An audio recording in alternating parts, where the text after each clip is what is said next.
Okay, so tonight, or depending on where you are this morning, this afternoon, we will be talking about people who learn effectively, right? So top learners is what we have called them here, in this session. And we want to discuss some of the skills that are driving these behaviors that allow them to be successful. And often these skills may not be readily visible to all of us or even discussed among us, right? So so we talk about them being, secret brain skills of top learners. It's actually not secret, but it's just something that is not in our common vocabulary, right? Like, we talk about your math grades and science grades, but they are skills that are driving us to achieve those grades. So we want to kind of dig a little bit deeper, open the lid a little bit on how we learn and look at what skills, that top learners may possess that we can, perhaps shape in our own learners as well. So just a quick introduction, again, just to recap some of what Nancy might have said. I'm supported by panelists from different countries, where we have BrainFit's presence. So they will be helping me with the questions that might come in. So feel free to use the Q&A function if you have any questions. And we have Thai translation available. So do choose that if you need the Thai language. A bit of introduction about myself. I'm Cheryl. I am trained as a physiotherapist or physical therapist. And I've been working with the brain for a very, very long time, since my very first job posting in a children's hospital in Singapore. And I've lectured as well and presented at conferences. I've also written a book and a mother to two wonderful girls. And BrainFit is an entity that started in Singapore in 2001. And we have now grown over the years to have presence in different countries. So we have BrainFit centers in different countries. And we also have partner schools that we work with. So here you can see some of our centers. Now, these are some of our partners and affiliations and also awards that we have won, such as the Best Cognitive School, Franchise Quality Mark, but I won't go into that. We will get into the topic, right? So let's look at secret brain skills in top learners, and we will begin with a poll. Let me pull the poll out. But essentially, it's two simple questions, and you have the options of, responding, whether it's a fact or a myth. And I am just going to be pulling the poll out right now. So the very first question you will see on your screen is, top learners have a genetic advantage contributing to their high performance. True or false? Yeah. And the second is that every person has the ability to become a top learner, right? Do you think that's true or do you not think so? Great. Okay. Let's give a minute and then we'll see the results.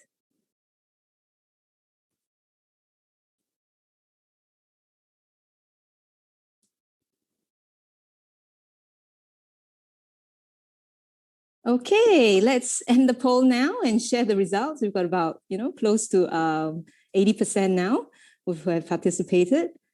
Okay, let's have a look. And we'll share the results.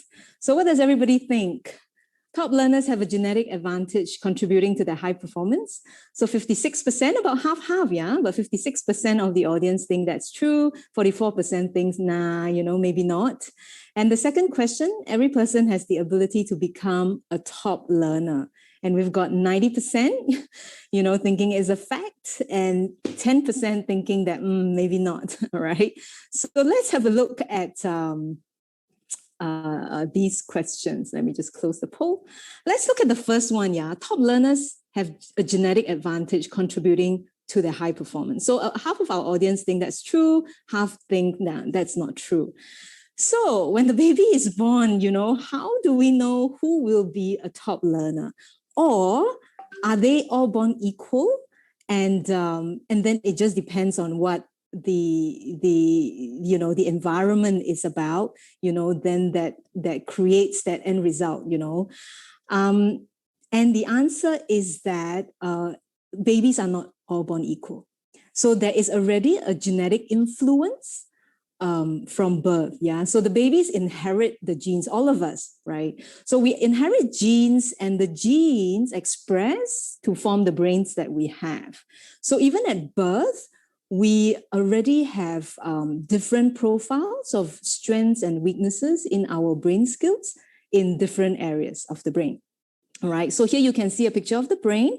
And it's color coded into 5 main areas. So this is a side view. The eyes are in the front, and this is the back. So you can see the green area, and there's a marking here that says listening. So it processes auditory information, very important for language development. We have our visual area right at the back that's responsible for processing information coming in through our eyes.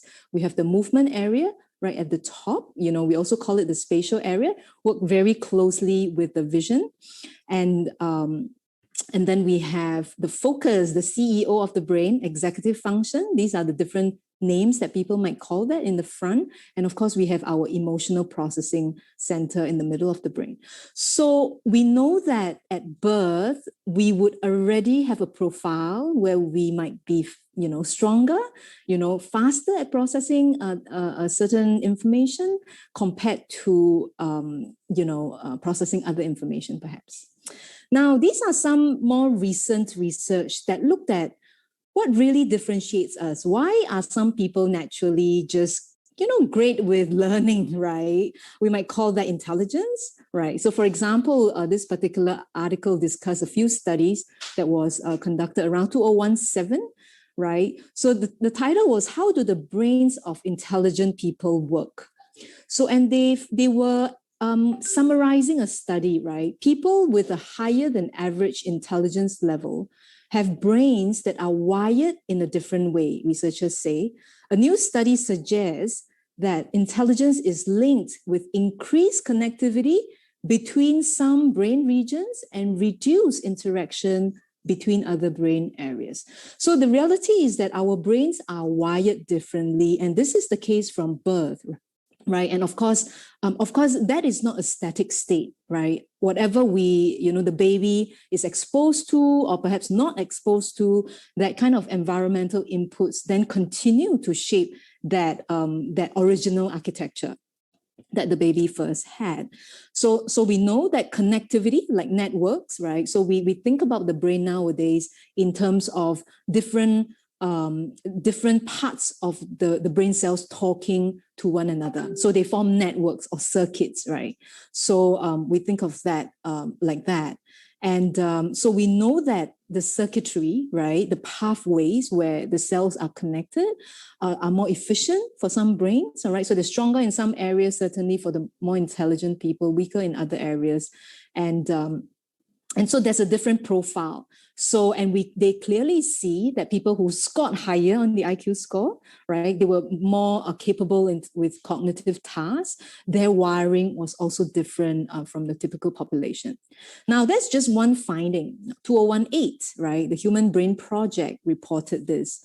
Brains of smarter people have bigger and faster neurons, right? So even at the cellular level. So here you can see, right? So they had, this is the brain, right? So they used IQ tests and measured the IQ scores of people. Then they did brain scans to scan the thickness of the brain tissue. And they went down to look at individual brain cells. So they studied action potential, which is the firing, of the signals, the dendritic structures, which is the actual brain cell, how much branching it has.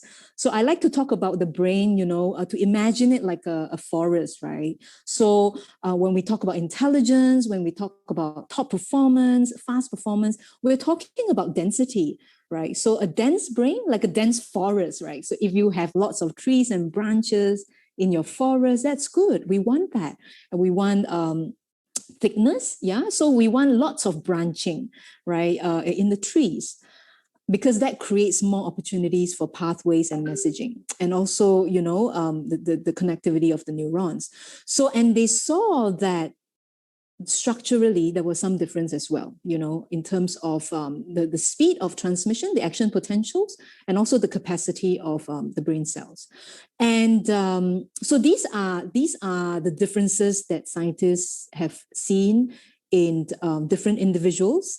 And we know that these differences are a result of the genes, that we inherit. So in fact, this is the quote, right, from one of the researchers of the previous papers that I shared.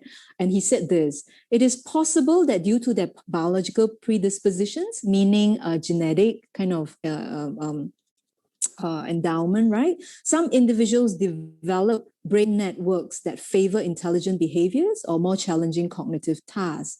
However, now this is the second part. It's not static though, right? It is equally as likely that the frequent use of the brain for cognitively challenging tasks may positively influence the development of brain networks, right? So it is a nature and a nurture. The first part really talks about the nature, where we have a natural predisposition, right? So there's a natural state already pushing us in some more favorable or less favorable kind of learning conditions. But that's not just it, right? There is also the usage, which is now the nurture part, right? So we can rewire in the event that, unfortunately, we don't have that great genes that's kind of supporting us.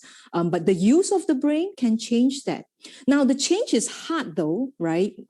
Typically, if you leave it alone, right, what they have found is that it tends to stay that way. Why? Because from, I often share, I talk about, an early baby studies, right? So they look at young infants playing with blocks, which is an educational toy. Some babies were more interested, some babies were not. They crawled away very quickly.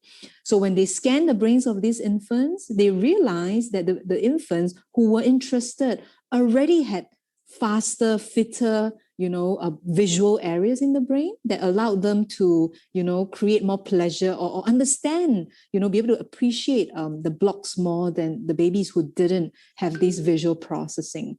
So you can see that behavior. So the baby is crawling away from the blocks, you see. The brain is changeable, but if we don't have that natural predisposition, we may avoid those activities. Right? It's like we don't have good eye-hand coordination. We avoid the ball because we might get hit. We naturally do that. And because we avoid, then the opportunities for us to use is less. Yeah. So it becomes difficult. Yeah. So while there is an opportunity, because we just kind of naturally avoid what we're not so good at, we gravitate towards what we're already good at, right? So often, the original state stays because of that, unless we are taking active action, to rewire or correct some of these natural inclinations. All right, so that's the comment around. Yes, I think learners do have a genetic advantage or disadvantage, but it is not fixed in the sense that it doesn't mean that that's the end. Because of the changeability of the brain, we can still change the story. All right. Now, the second question, every person has the ability to become a top learner. The majority of our audience think that that is absolutely true. So let's examine that, right? And I'm going to use the top sportsmen because I think it's probably easier to understand because we see them. We actually see, their performance. I'm not a big sports follower, but I do like the basketball. So I've kind of, chosen to talk about the NBA players. So here you have LeBron James and Stephen Curry. So they are two kind of like top players in the league. Yeah. So, and this is taken from a basketball website, right? And there are many sites that talk about what are the skills or attributes that really, allow a player to be great, right? Like really at the top form. So now we're really talking about, the peak, the top of the pack kind of behaviors. So these are some, I've just kind of chosen 10 of many, many important skills. But obviously, firstly, they need to be athletic. So they need to have the natural build, hand size, for example, for basketball. They need to have fast reflexes. they need to be fluent with both hands so that there shouldn't be any weak hand, right? So they need to be equally, comfortable with dribbling on either hands or scoring. They are focused. They are passionate about the game, right? They love it and they enjoy the process. They always know the time and score. They're in the game, but they have an awareness of what's going on in the game, right? Beyond just kind of like the action. They have a general awareness. They practice really hard. Yeah. They are always learning. So the top players never think that they're at the top yet. They're always studying the game. They're studying themselves. They're studying the opponents. They just keep studying. That's the attribute, all right, or the kind of characteristics they see in these top players. They focus on the process, not on the outcome, right? So they're more concerned about the actual how of the game than really what's your score, yeah? And they're competitive. They want to win. They play to win. So these are the skills and attributes of top players, heavily analyzed. Yeah. Now let's look at learners, all right? And let's kind of create, and you will find that it is quite a parallel list. Okay, so the first, athletics, so that's probably not so applicable, right, in the field of learning, where we're talking about more kind of mental activity, more cognitive kind of tasks. But they have fast reflexes. Top learners are also fast learners. They retain information better. They understand faster. They just get it. They connect the picture, the dots, and they see the bigger picture and form the patterns easier. Right, they are fluent with both hands, right? So we're talking about well coordinated, just very fluent. From the cognitive point, we're looking at flexibility. So there is flexibility of thought. We call it cognitive flexibility. But what we might say is that, oh, she's an adaptable learner, right? So we're moving to online learning. Some students do very well in the classroom, but when they move online, they really suffer. The brain is not that adaptable. Others, they flourish, right? Others, they're fine, whatever the circumstance. Whether you change a teacher, I'm still able to learn. But for others, it may not be that kind of flexibility that is required. They are focused. Well, top learners are focused learners too. They're passionate about the game, and top learners are motivated about learning. They're interested about learning. Yeah, they enjoy the process of learning. Now, they always know the time and score, meaning they have an awareness of what's going on, right? We call it metacognition, actually. So in learning, you have people who are aware of their own learning, right? They know their weak spots. They know that, okay, I'm not good here, and this is my strategy to counter that, right? Or I tend not to be well organized. Therefore, I have to plan my time better. So you have an awareness of your own learning methodologies, right?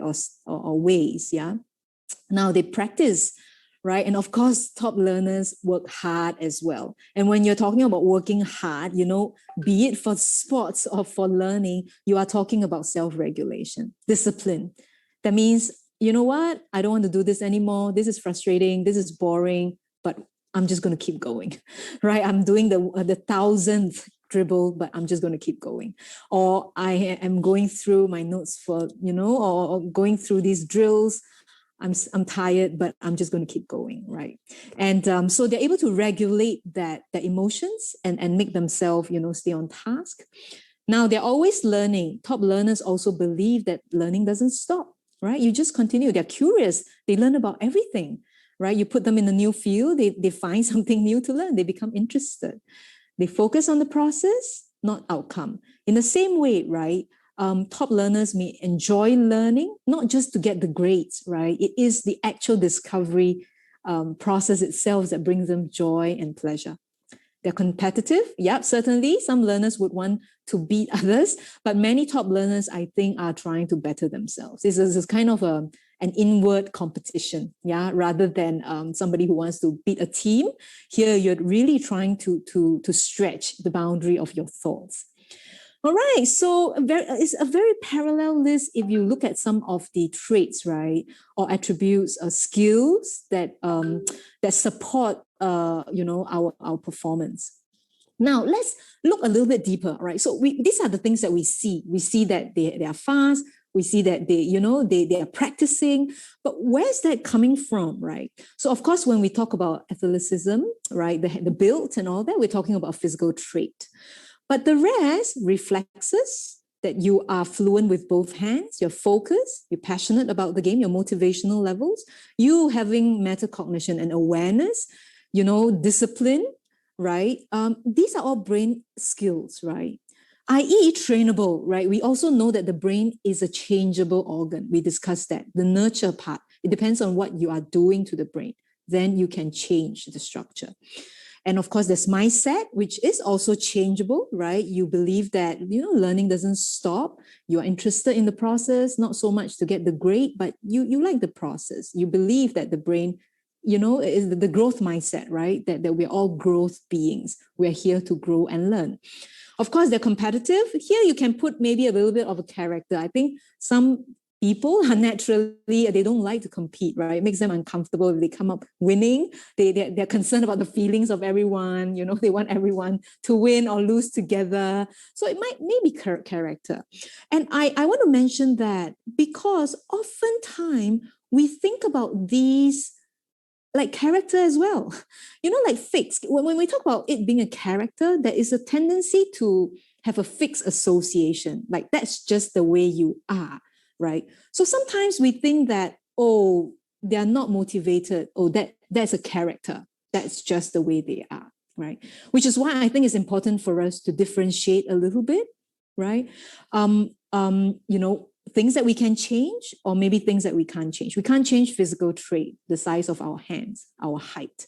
But at the brain level, we know that many things can change depending on what we're practicing, right? And many, perhaps, characteristics that we see, behaviors that we see in our learners, we might assume that they are character when they're actually a reflection of the brain, i.e. changeable. And that's important, right? Because when we say that, oh, that's just the way they are not a math person. All right, he's just slow, right? When we say that, he's just got a poor memory. We say it like that, like it's fixed in that person, and that's not true. It's a brain skill. So the moment it becomes a brain skill, then we know that, oh, there is, it's a change, it's a use organ, right? The brain. So that's why I think, I've kind of discussed that. So the pink, all right, they are changeable. I mean, certainly from the latest brain research. In the past, we thought the brain wasn't that changeable, but now we know that that's not true. The brain changes based on use and exposure. And so if you look at the top learners and some of the traits that we discussed, that they are fast, speed, cognitive flexibility, attention, concentration, and focus, motivation, this actually from the brain, right? Remember that the babies were motivated to play with the blocks. When the brain was fit, they had the skills. So motivation is not a character, right? It is the result of what's going on in the brain. Yeah, it's not a character that, oh, I just don't like playing tennis, period. I'm not a tennis person, right? Because it is a reflection that I don't like tennis, is a reflection of the brain skills.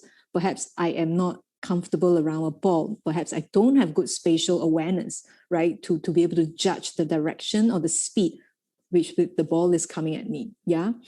Awareness of learning is cognition. That's executive function, right? That we have an awareness. Self-regulation, that's executive function as well.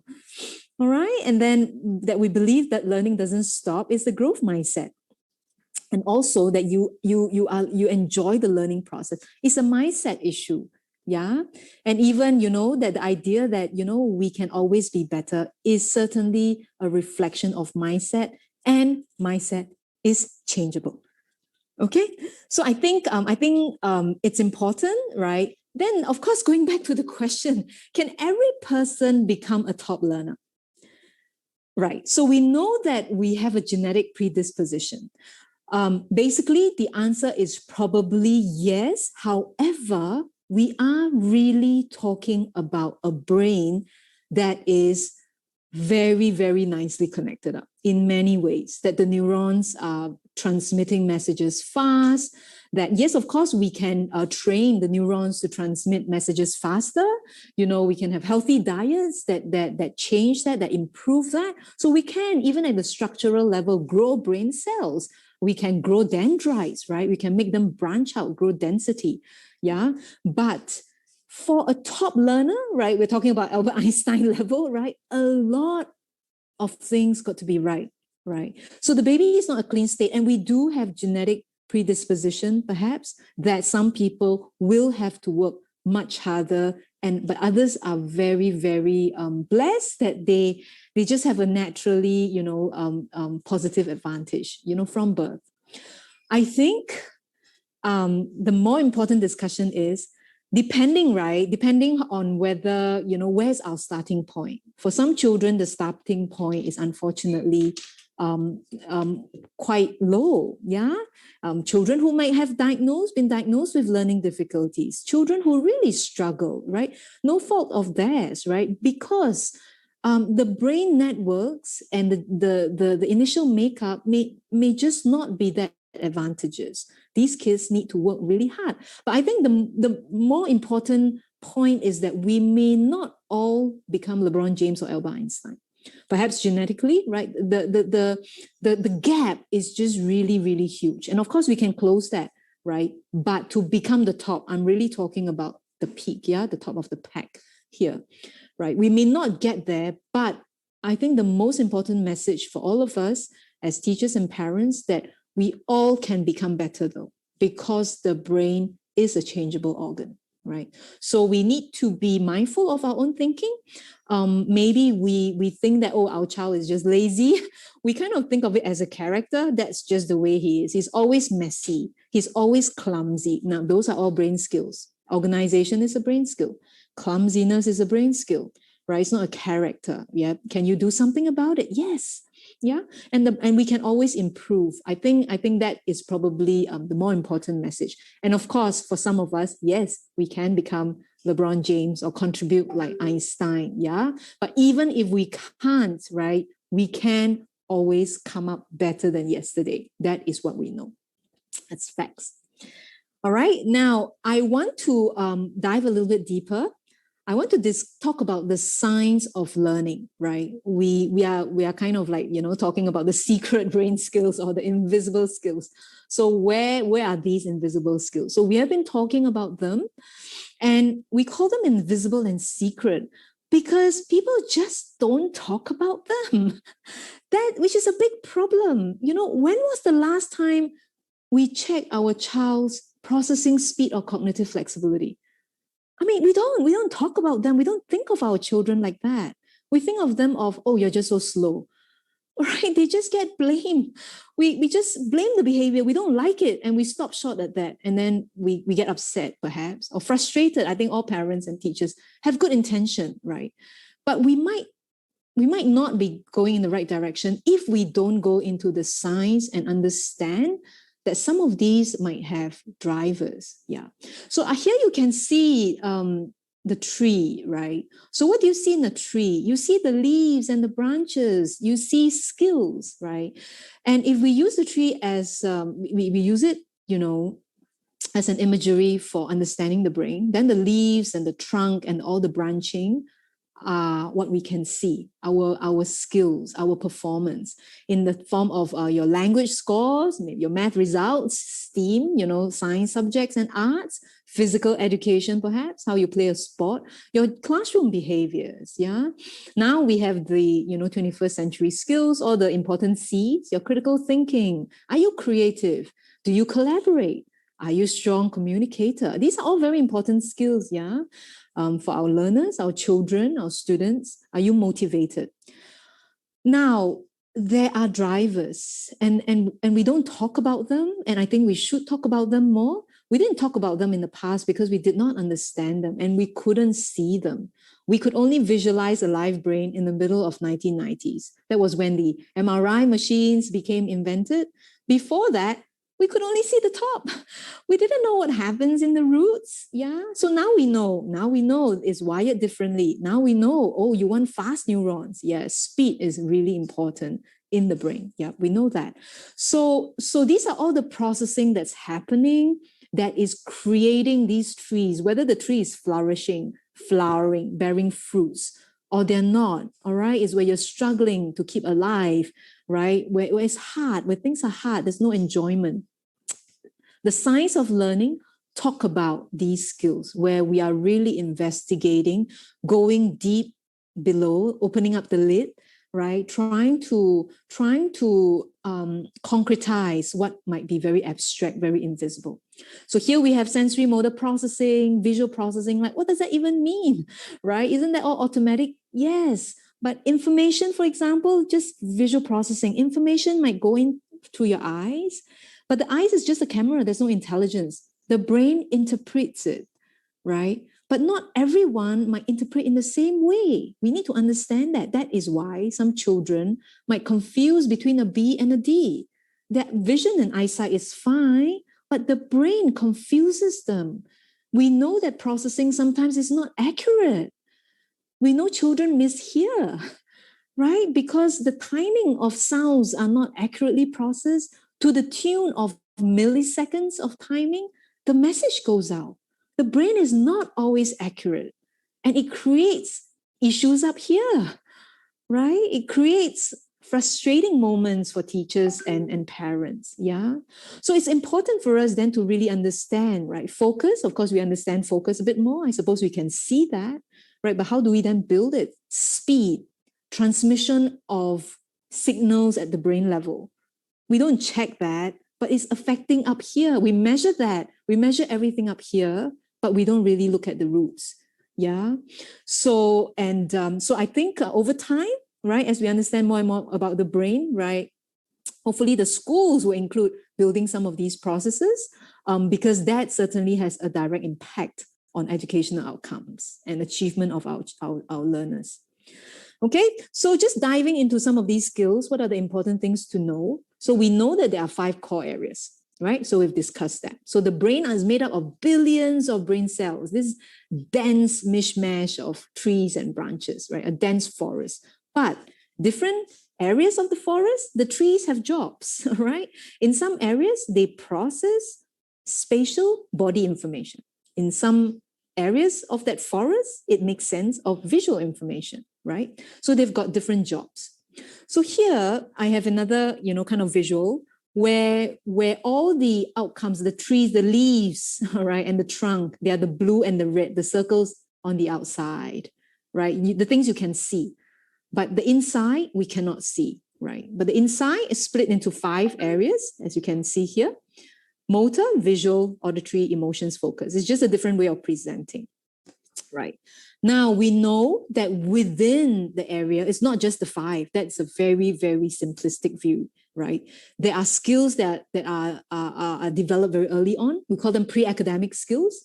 They are developed early on, but it doesn't mean that by the time you hit formal schooling, it's all there. No, many school-going children might be struggling because pre-academic skills are not robust or not fully developed, right? So there are still gaps, right? But it's pre-academic because it's in the early years. The early years becomes really important. That's why, right? Because it's the time when the brain is kind of like genetically, right? These brain skills and abilities are developing. But again, it depends on your genetic predisposition. It's not the same for all children.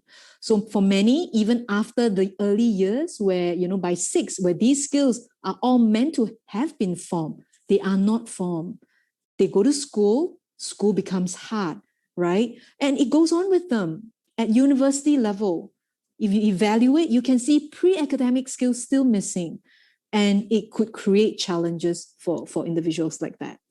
There are also executive skills, right? More about the higher functioning, the organization, the goal setting. Those are later in development, not the early childhood, but equally important in this whole invisible kind of skills discussion, right? So within the 5 brain areas, there are sub-skills. Pre-academic skills develop early, often assumed to be intact and automatic. right? It's not automatic and not always intact, yeah, for many individuals. We are all in the spectrum somewhere. And we bring with this profile, through our learning school life. Executive skills as well, right? Another layer you can see here. Affects self-management, how you organize yourself, right? Executive function, we've kind of had that webinar on that before, a very important area as well. Now, and to add complexity, right, there are lots and lots of sub-skills. So there are many important invisible brain skills that really are driving successful learning and achievement. So they reside, so there are sub-networks within, so you're just thinking like, okay, in this part of the forest, the trees have jobs that is dealing with visual information. Now, some trees are responsible for just eye tracking, moving the eyes. Some trees are responsible for making sense of the details of what is seen. Some trees are responsible for picking up movement information that's coming in visually. So there's many sub areas, yeah, which makes it complex. And there are many things we still do not know. I will not profess to say that we already know everything. Every discovery brings with it new questions. Our brain is truly complex. But right now, we know that there are many important skills. In order to reach that state where learning can really be enjoyable and fun, right? Not just going through the motion, not just because we have to do it, but it's actually fun and enjoyable. Yeah, but we do need the skills to be intact to support that. All right, so pre-academic skills at least must be robust. Yeah, the basic skills that support academic processing. This is a slide that I use in one of my previous webinars where we talk about reading, right? What are the skills that's important for reading achievement? So you can see that I mentioned some of these related to reading itself. Again, you need to have the phonological sounds, right? Auditory. You need to see the visual symbols. You need to very quickly link them up. You need to have short-term memory. You need to have working memory as you're reading the passages. Hold the information in your mind, right? As you are remembering what happened before and then trying to predict what might come later. That's your active working memory. Your eye movement is got to go line by line. You have to pay attention. If you become distracted, you lose the content. You got to be flexible, right? Because you can't hold content and just hold on to it without moving on. Because if you're a rigid reader, right, you have to reread. It slows you down and you may struggle with grasping the content. You got to nimbly move on. Hold the information, process it, move on to the next chunk of information, right? Fluency, we talk about that in terms of the oracy, the speed with the words as we are reading. You need to comprehend, of course, right? So all these under the lid skills, right, need to be robust. And here, I just want to very quickly talk about a task analysis model, right? So now if you have an older child, if we have a younger child, of course, the strategy is build all these skills. We should be developing. Do lots of exercises, deliberately, created exercises to develop these skills, yeah? Now, if you have an older child and the child is not giving you a desirable behavior, so what we often encourage is examine the skills needed for the task. The child is not able to be creative. Then you want to look into what creates creativity. The child's not able to do math. What is needed for math, right? So when we talk about the science of learning, that's the science, yeah? So how do you actually learn? We go down, look at the skills. Then you examine the child's level of proficiency. And then you improve the child's level of proficiency. So in the case of reading, if the child's not reading well, you then need to investigate, yeah, and what is really going on. And then if we can plug up some of these gaps, we can shift the child over perhaps, right, to make the process more successful. Yeah. So there's a bit of analysis where you are really analyzing again, you go back to the task. What does the task need? I want to play tennis. What do I need? I need eye-hand coordination. I need spatial awareness. I need eye tracking, right? I need to focus. Yeah. And I need to be calm. All right. So I need these skills. Now, do I have these skills? Do I have eye-hand coordination? How's my eye moving? Right? Am I able to judge spaces? Right? Am I focused and calm when in the middle of in the game? So then we know how to help the child using the science of learning. Okay. Now, the second part I want to talk about is strategies, right? Then, of course, we want to train these skills as much as we can, since they are such important pillars and supports, that help us to have the flourishing tree that we see, right? All these hidden skills that we don't talk about. Which we should talk about that. We should be talking about our children's cognitive flexibility, right? Have we improved on that? Tracking that, yeah. And now we want to talk about how can we build them. Now, before that, let's look at top athletes. How do they train their brains, right? This is so apart from just dribbling, learning, going to the basketball court. This is how top athletes train their brain, right? They're really pushing the boundaries, going into the gym. In this case, Stephen Curry, his vision is kind of partially blocked with the glasses. That's why he's wearing these glasses. He can't see. So they are really driving that sense, that body sense, right? Even with just little vision, can your hand just feel it? The timing, the speed, right? So he has one hand dribbling and the other hand actually coordinating a tennis ball, right? So that is where you have the top coaches really driving brain processing at the top. Of course, we are not at that level, right? It's okay, but we can still train the brain, and we have little ones, right? Still just starting on our journey. So what do we do? Well, we know some of these, skills. These are the must-have pre-academic skills. We need to be able to plan our body, coordinate, have rhythm and timing. We need the sensory motor part of the brain to be precise, to be accurate when they are interpreting information. How much force am I holding a pencil? Is it too much? All right. Do I need all that much force, or is it too light? It's got to be sharp, right? And that can be trained. So here you can see this is some big body movements we do in our preschool, for example.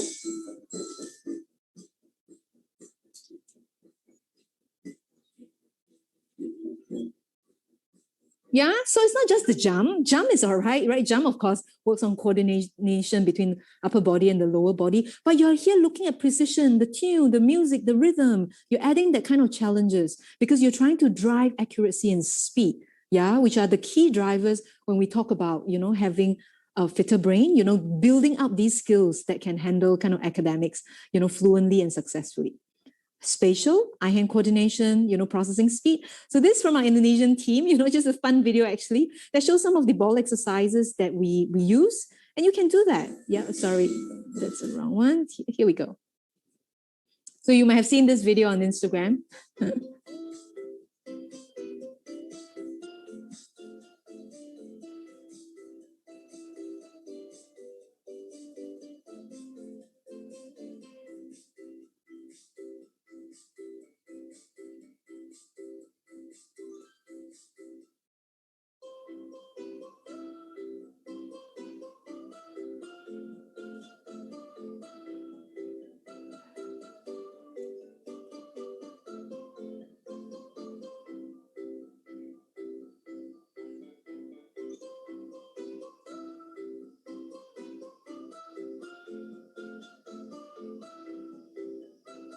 Yeah, so not just throwing and catching a tennis ball, you can increase the demands, change the wrist position a little bit, right? Then you have to think a little bit, and that changes your processing, right? Do I catch a tennis ball this way? Do I catch it this way? Right? And you can add timing elements. So this is something, I think there was a competition round, right? So you didn't see them, but you can add timing, you can elevate the challenge, right? As the kids go through that.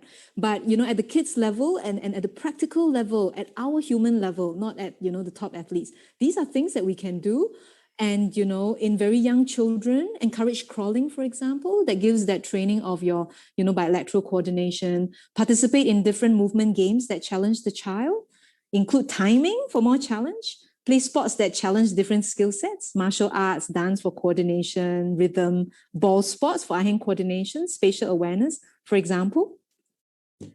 Rapid visual processing. We talk about eye tracking a few times already, and that sometimes is not fast or accurate for some children. They might become very callous. They might not write reading. Their handwriting may be untidy, right? Can create problems, yeah, when certain of these areas are not the fittest. So exercises like these, can be done to train them.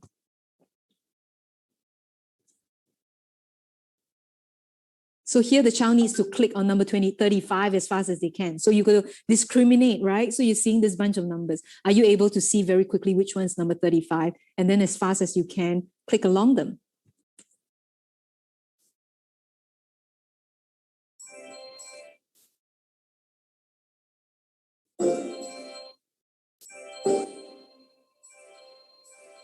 Yeah, all right. So speed, training at the home level, do word searches. Take any magazine, pick a target word, like two other a common word, and circle each one as fast as possible. Right, going from top left to right, down line by line. Right, if you're looking at carelessness, if you suspect that visual tracking, we need more of that speed. Right, so you can do exercises like that, or tangrams, puzzles, construction, manipulatives. All that's kind of building visualization. Yeah, and that can train up the visual aspects. Some video games can help with that as well. Auditory processing. Let me share computer sound. So here, we do games. You're really able to now have technology that can sharpen your processing of auditory information, to kind of like really small durations, 15 milliseconds. But you can hear, this is what some games that students play to improve the speed of brain processing.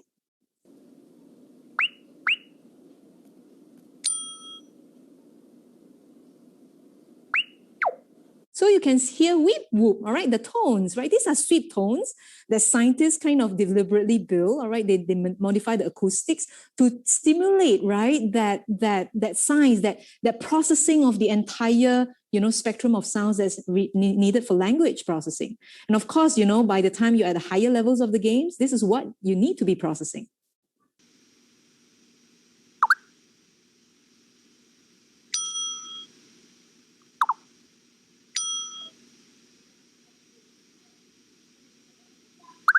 I don't know where you can hear. It's actually beep beep. It's very, very fast, or boop boop, double tones actually, right? So you have to click twice or once, right? So this technology that allows us to work at the science level, where we are really working with milliseconds of processing. But at the lay level, what do? We talked about, if you have a young baby, we talked a lot about using parentees, slowing down the speech when they're babies, right?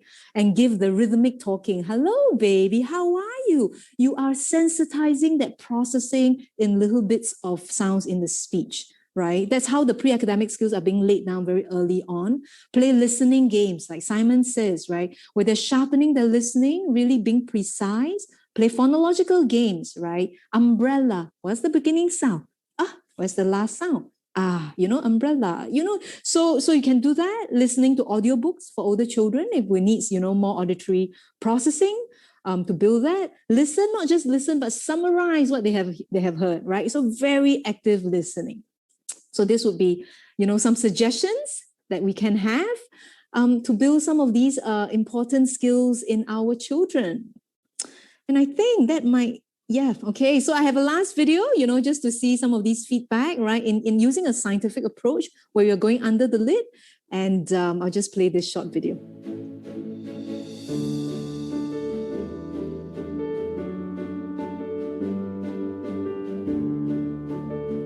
My composition improved. My understanding improved a lot. I've improved significantly in my memorizing, and it has helped me to memorize things better. When I read a story sum in math, I can just figure out the step immediately.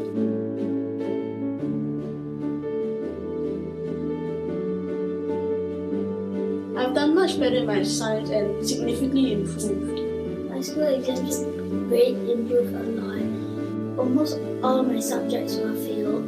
And then last year, my subjects were passed about 70%. I got 85 marks, now I have 95 marks. When you're born, if your brain is not strong, don't think that you cannot stretch it and do better. If there's difficulty, you never give up and think about it. Yeah, so whether the starting point is a little bit, lower, or wherever we are, I think the important message that is that we now have understood our brain to be a lot more changeable than we ever thought. Yeah, and with that, I will end the webinar and go into questions. But before that, invitation, to all of you, if you could give us some feedback on the session, information that you might like or not like, so that we can do better as we continue to bring you the webinar series. And of course, it's got the options. If you are interested to evaluate your child's skills, we have a cognitive map evaluation that's able to assess pre-academic skills. If you're interested in programs, and a lot of our programs are running online as well. As you can see earlier, the video from our Indonesian team is completely online. Yeah. And so there's an ability to access some of these programs, even if you are in at a home situation. If you're interested to know more about our programs, if you just want to have a complimentary consultation, or if you simply want to just, bypass all of that, get a link to the next webinar, right? So you can use this link. Most of all, give us some feedback, right? I'll really appreciate that. And our next webinar will be in 2 weeks' time. And we will be talking about movement, harnessing the power of movement to improve attention and learning. And here's a separate link if you just want to go directly to that. And so you can use that. All right, now let me perhaps stop share. Okay, I've got about 10 minutes. Nancy, do you have any questions for me? Yes, there are a few questions asked. So one of them is maybe we go back to basics. Apparently, we just want to get everybody on the same page. From an anonymous attendee, I want to make sure what top learner actually is. Is it the person who got high scores at school or a person with high IQ scores? No, I think I did think that if I had time to, kind of define it, I think to different people, the definition would be different. So, and certainly when I'm talking, kind of working on this set of slides, I'm really thinking about a person who is able to thrive with grasping new information. Now, is it necessarily the top student? It depends in this modern day age, because our students are heavily scaffolded and tuitioned, right? So if you have a top student, but the student is top because they are spending all the weekends at the tuition center and having, parents that's really supporting them every step of the way, versus a child who might be disadvantaged, right? And it's just themselves with no additional resource, but that this child, with whatever they have, can grasp information faster, can learn well, remember, retain well. So I'm kind of thinking about the latter, right? So that's why I didn't necessarily talk about top grades. But yes, if you have a faster brain, naturally having a higher grade is more important. Of course, there are strategies in exams, right? You can go into tuition, even you don't have these skills, and really learn just how to beat the test, right? Techniques, right? You don't even have to understand a concept to be able to pass an exam on a concept. We all know that. But we live in a real world that's getting more complex by the day. And I just worry for my child that being exam smart may not necessarily safeguard you for the work in the future. So yes, I think, but all of us need to have good grades to go to the good unis. So yes, we might need to learn these techniques and strategies. And by the way, techniques and strategies belong to the trees and branches. So it's also kind of like driven by these underlying skills. So if these underlying skills are strong, it just gives you a lot of advantage. If you're picking up a strategy, it just makes you learn it faster. Yeah. So, but I'm not just talking about the top grade student alone, because I think, with tuition, you can get there without actually having a lot of these very strong, robust intellectual skills, right? These pre-academic, solid, where the science, when you really investigate them, take away all these tuition, basically. Are you still the top student? So I'm more talking about, yes, that you are, right? And these skills support that. But not to say that the top student who's spending hours at the tuition center is not achieving, great discipline, of course, right? That they're putting themselves through that. And I'm sure a lot of hard work to become the top, if you don't have these skills, right? And again, the process could be easier, more enjoyable if these skills are intact. I hope I answered that, Nancy. I see. All right. Thank you, Cheryl. Let's move on to the next question. We have a question from Robert. So can these pre-academic skills be taught after the pre-academic years? Wonderful question. Thank you, Robert. Yes. Now, the only difference, all right, after the early years is that it becomes a bit harder.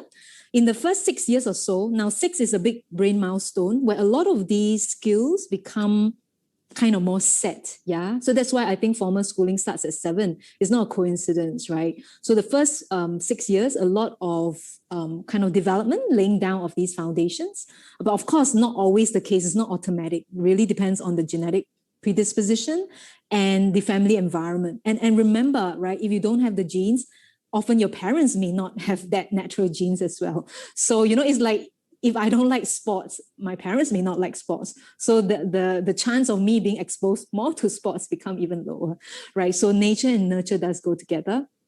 And beyond the years, you absolutely can still rewire. And in fact, that's what we do a lot, all right? BrainFit started, with working with the older kids, right? And trying to put in all these skills that perhaps were not there.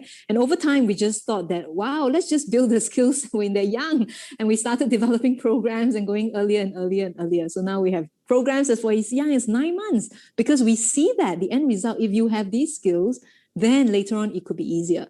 But yes, the short answer is we absolutely can rewire even at the university level. We have university kids coming to us where we are doing these ball exercises, these whoop exercises, right? We're going back because they still struggle at that level, right? They don't have that rapid processing at their eyes or that at the sound level, right? So you can go far, but these kids often have to work very hard. Yeah, it's very effortful, laborious kind of learning, a lot of discipline. But the answer at the brain level is that, yes, you can still rewire at an older age. Thank you for this question. And that is such a good news, isn't it? Yeah. It's a message of hope, I think, for many people. Yeah, for all of us. Yes. So I think that the next question would be tied in with the previous one. How long do you think we should work on pre-academic skills to become a top learner? Is there a time frame? What does it depend on? What factors? Another very good question. Still some things we don't know, right? So it varies from child to child. But from what we have, from our evidence and working with our children, we know that you can have change within 4 months. Yeah, I think most of our teachers here will agree. Yeah, that's kind of like the goal we set internally. About 4 months if you have a structured program. It depends on a lot of things though, right? Frequency and intensity of training. If you're doing it 3 times a week, 30 minutes, that's good. If you're just coming to the center one time and committing an hour, 2 hours, maybe not as great or fast, right? Still better than nothing, but maybe not as fast, right? So we're talking about frequency, intensity effects, leveling up of the exercises effect, right? So we want to find a challenge, make sure that you're constantly challenged. So we vary the exercises to make sure that, it's at the right challenge. And of course, that there are natural genetic factors as well. We have seen kids where we put the same program, going on through the same frequency and intensity, but they just change slower. I think it is just really at the structural level. Like I mentioned, there's still so many things that we don't know, right? Why? I mean, that's my question. I'm always trying to analyze why are some kids, where the brain seems a bit stubborn, maybe it's the food, right? Maybe it's really the structural at the neurons layer, at the neuronal layers, certain things that we still do not understand, right? Of course, diet we know affects transmissibility, right? Your fatty acids, your fish, your DHA, omega acids, that, can have an impact as well, not just the training. Yeah. So I'm sure there will be other things that will be discovered. But right now, these are some of the things we know that can impact, how quickly things are wired. But do we all wire up to a certain level? Yes. So we use evaluation. We have a cognitive map profile. So where the kids who are training with us, periodically, right, we might put them on that if we need to investigate where they are and see if there's still gaps. And different kids take different periods of time to get there. I see. Thank you for that answer, Cheryl. You're most welcome. Yes. So we are right on time. I see that a few of our panelists are still answering a few questions. Yes. So I think we have come to the end of the, can we close? Yeah. Yes. The end of the webinar. While giving a few minutes for our panelists to finish answering a few questions. Yes. Sorry, we want to end on time because one of the feedback was that it'd be nice if you ended on time. Right. So we're attempting to do that. But unfortunately, it means that we might not be able to take all of the questions. And I'm just looking through the questions now. Very many good questions. Kate, you have a question about developing teaching and thinking skills. I totally support that. So that's at the teaching level. So apart from building, the science, training up those skills, yes, you can also teach critical thinking, creative thinking. There's research around that. So that, so quick answer to that. And other aspects such as character building, the humanity aspects, the EQ aspects, right? There's so many things about the brain that, that we can cover. And EQ certainly will be another topic that we'll probably, bring back at some point in time. Yes, agree. Critical thinking, creative thinking, collaboration, the C's, and resilience are some of, really important processes. But again, many of these are driven by our pre-academic skills. Okay, I better end here. Thank you, everyone, for joining us. We'll just leave for joining us. More moments. I think our panelists are still helping with some of the questions. But feel free, to end the webinar. All right, if you have to go, we'll just stay on for a little bit more.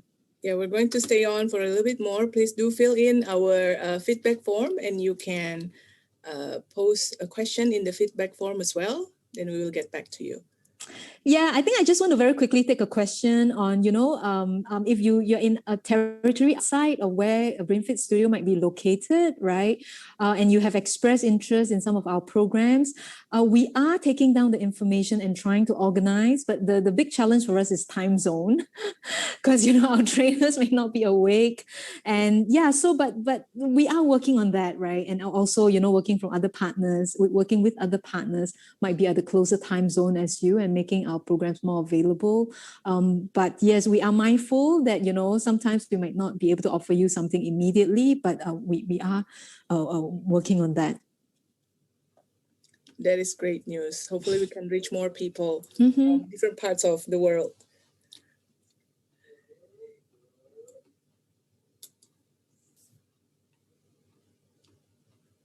Yes, we have a few more questions coming in. We will get back to you.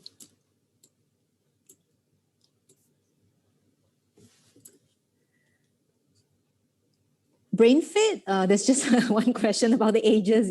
We start training babies from as young as 9 months when the centers were open, not online. Right. We are coming up with resources for parents with very young infants, though. We are working very hard to bring you resources, right, that you can use in online mode for parents with very young infants. But right now, no. You can attend our programs online from as young as 3 months. And online will typically mean there is an option just to sign on to the apps, but we prefer Zoom coach sessions. We see that, probably with kind of motivation and guidance and accuracy in terms of the implementation, might be a bit better in terms of outcomes. So, and we are offering that in all the territories because many locations, we are all stuck at home and working from home. So, so from with online learning, certainly a little bit more challenging to the younger kids, might need a helper, but from 3 years old, we will be having Zoom sessions for some of these children, depending on the different territories. But that's a general recommendation. All right, so are we ready to close? Yes. Yes, Let me know. Yes, there. Jeanette is typing an answer.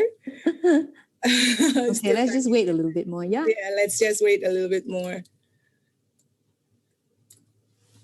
Yeah, but please feel free if you have to leave. Have a good evening or good day, depending on where you are. And sign up for our next topic coming up. That would be in 2 more weeks, right? Yes, we're just going to be talking about movement. So it's one of the pre-academic skill, sensory motor processing. So let's examine that a little bit closer. Yes, I think movement is something, is one of those skills that a lot of us not aware that, it is very much tied in with pre-academic skills. Yes. Yeah, so that would be an interesting one to look into. Cheryl, we have one question maybe while we are waiting. Mm-hmm. There is a question from Hoda Motar. Mm-hmm. Since we are waiting, he is asking for his question to be answered. Character development, what about Hoda, that? are you talking about that question? Yes, correct. Immunity, empathy, care, and self-respect. Where do these fit? What are your thoughts on Okay, a short answer, okay, perhaps. Empathy, I think the empathy is humanity. I mean, care. I think the root is really empathy. And if you go into the science of empathy is actually the theory of mind. I don't know if you may have heard of it. The theory of mind is the term that we use in preschoolers, in the preschool field a lot. In the older individuals, it's really point of view. Layman's language, that means standing in somebody else's shoes. Meaning that I feel you, I see you, I understand, right? So at the biological level, point of view might be a skill that some individuals have more than others, where they are more quickly are able to have another person's perspective, and there are brains that struggle with gaining that perspective. So, and again, it goes back to different networks that are responsible for that skill, whether you can have a point of view. So it's really non-judgmental. And I think when we talk about humanity and empathy, we begin to have a judgment on that. If somebody did not display empathy, did not display caring, I think it helps the conversation a lot more when we understand the science that really these people might be lacking in certain networks, right? That allows them to understand or have the perspective from another person. So we actually do point of view exercises, and you can have resource that deliberately build this point of view. It's something that we actually do quite a bit in our preschool, because we do not assume that everyone have a natural ability to understand. It's just the networks, yeah. So Hoda, I hope I answered that question. So your character building, the kindness, leadership. So a lot of those can be traced back to the brain. Yeah, and certainly empathy, even for leadership building character, is a core block, right? So you have mentioned that rightly, right? That ability to understand. So you rise up to be a leader, right? Because you understand somebody is struggling and you want to do something about it, right? You step out. Of course, it's not just that. You need to have the courage, all right? You need to want to stand out. So there are other skills, but empathy is quite core in many of these character traits that we want to build in our children. So that would be my short answer. Right. Thank you for sharing your thoughts and perspective and knowledge, Cheryl. All right. I think over time we can close now. Thank you, everyone. Okay. Thank you, everybody. Stay with us until the end. Thank you, everybody. Good night. Stay safe. Goodbye. Good night. Bye-bye. Thank you, Cheryl. Thank you, everybody.